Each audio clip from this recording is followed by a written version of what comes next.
Hi there, it's Molly Reynolds, and you're watching The Unicorn in the Room, where we examine the habits of the business world's most influential unicorns and learn how to use our own personal magic to achieve business success. And today, we're going to be talking about how to build a successful career and eventually land our dream job. And when I was a little girl, I think I told my mom about 1,000,000 times, I want to run a chocolate factory when I grow up. And I guess I hit the jackpot because we found the person that actually has that job. Check out Tracey Massey, president of Mars Chocolate North America. Tracey, thank you so much for having us here at the Mars headquarters. This is amazing. You're welcome. It's great to have you here. We like to show off our place where we work. We're very proud of it. Yeah, I'm pretty amazed by how much chocolate there is in this room, and I can't imagine that anybody comes into work sad when they work for you here.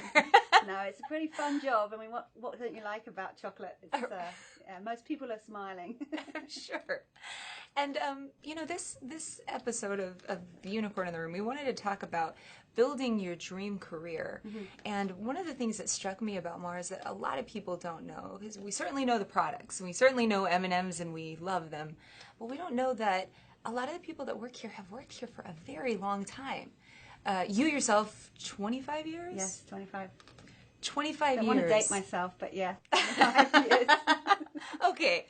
So, as some of your employees, they just want to stay here, but they might want to try a different job.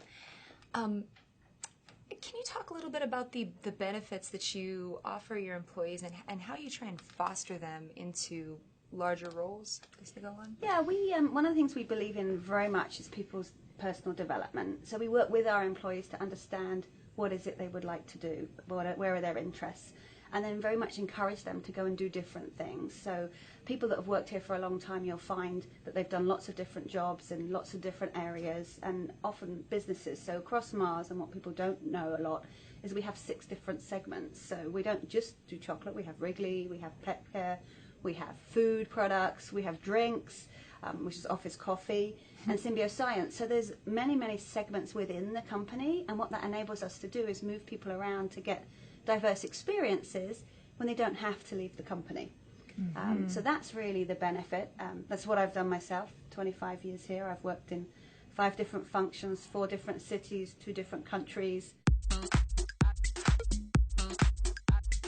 So I'm a chemical engineer, and I started in manufacturing back in the UK in our drinks business, which is an office coffee business, a B2B business. Mm-hmm. And I moved through in manufacturing and then finance in that business. And then 15 years ago, I moved to the US into our pet care business, initially as a financial planning manager. And then after that, I got the opportunity to run a dry pet food factory down in South Carolina, which was my dream job. So when I started Mars, I always wanted to be a plant manager. So that at that time was my dream job. Following that, I was actually the global chocolate CFO, so the chief financial officer for our global chocolate business. I got to go all around the world and see our different chocolate businesses in like 70 odd different countries. And here I am here now. So now this is my dream job, running the North American chocolate business. When I first started, I wanted to be a plant manager. And I can remember talking to my boss and saying to him, when he was asking me, what do you want to do? I said, I really want to have your job. And he was like, you're thinking too small. I employed you because I thought I would like to be your boss one day. Oh no, I would like to work for you one day. What a cool thing to hear. Yeah, which is great. And it actually it makes you think, well, hey, I could do more than I thought I could do. So it really stretches your thinking about what you can achieve. Mm-hmm. Mars is always doing that, pushing people to do more than they even think that they could do. That's amazing. And you're talking about career development as the mentor. If I'm an employee of yours and I think, well, someday, I'm here, but someday I want to be here. Mm-hmm. What initiative should I take to get where I want to be? I think firstly, making sure you have really good open dialogue with your line manager. Make sure people know what you want. A lot of the times, we don't take the initiative to tell people, hey, this is what I want. This is where I want to be. And I think I could do this. Then that lets your manager, who's probably got a lot more experience, able to give you some advice on the different things to try. You don't have to do different things. It's very easy in Mars to have a career and stay in one function if you want to. But it's also, the opportunities are just endless. So take the opportunity, take those chances when they come to try different things, because you never know what you could end up doing. I didn't always plan many of my moves, but I always learned something from them. Sometimes something that you think, oh, that might be hard. Sales, as an example, that's a pretty tough road to take, but you know, why not try it? You'd be surprised yourself, like how good you can be. But take the initiative, try different things, and most importantly, make sure you've got that open communication. Mm-hmm. And you know, thinking about creating your dream team, mm-hmm. you know, you're the president, and I imagine you have a team that's just right under you that advises you, correct? Well, they run the business. Okay. So they do the work. They're an extremely important yes. group of people. Yeah. When you're building this team, what characteristics are you looking for when you choose your members? It's hard to talk about just a couple of characteristics, because at Mars what's really important to us is diversity. You need to get a diverse workforce to be the most successful, and that starts at the management team. If you have a diverse management team with diversity of thought, that's really important. So we try and look for different characteristics to really blend the team. But probably the most important attributes, I would say, are people who are willing to learn. So we look for learning agility. Are you willing to try new things, learn new things, build your experience, build your perspective?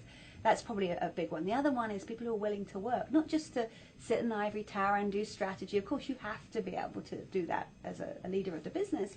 But you also want people that aren't frightened to do hard work, that understand the operations of the business, that can, you know, communicate with anybody across the business. The other thing that's really important is people developers. Can you develop a team? Because if your team, your leadership team develops their people, they see how great that is, and they develop theirs. They see how great that is, and then they develop theirs, and all of a sudden you've got a developing learning culture across the business. So they're probably the most important characteristics. And then the last one I would leave you with is for a team to work well, they have to trust each other, and they have to be able to willing to go there. So how do you create an environment where people are willing to say what they think, to let you know if an idea is not a good idea, to push back on each other and still be able to work well together? Because, you know, not all ideas are good ideas. So you do want a team that says, hey, you know what, that's not the greatest idea. And that takes time to build that. But if you've got diversity of thought, then you can normally do that. It is so good to meet you. I do have one last question. Yes. I'm learning so much from you, and I know the folks watching are too. What is the most important thing that you've learned as a leader? I think the most important thing is trust. You know, how do you build trust in an organization? Because if people trust you, they will work and do their best and come into work every day and be happy. And that's not easy. Everything you say every day, everything you do contributes to whether people trust you or not. You can't just say, hey, please go do this, believe me. It doesn't work. People need to believe in you, and they need to trust you. And that takes years, and it takes having really good people developers in the organization to build that trust and loyalty. And if you've got trust, people will take risks, they feel safe, and you'll just get better business results. So that's probably the most important thing. Trust. Yes, and trust takes time. Trust takes You can't time. hurry love. No, you just got to wait. Like Diana Ross said. So nice meeting you. Thank you so much, You're Tracey. welcome. So, if I could take anything away from that wonderful talk that we had with Tracey, aside from this delicious bag of M&Ms, it would be that in order to grow a successful career, you can't be afraid to take risks. You also need to keep an open dialogue with your mentors about what it is that you want. And lastly, you gotta try new things. For more unicornial tips, please visit our website, theunicornintheroom.com, or subscribe to our channel. Thanks for watching.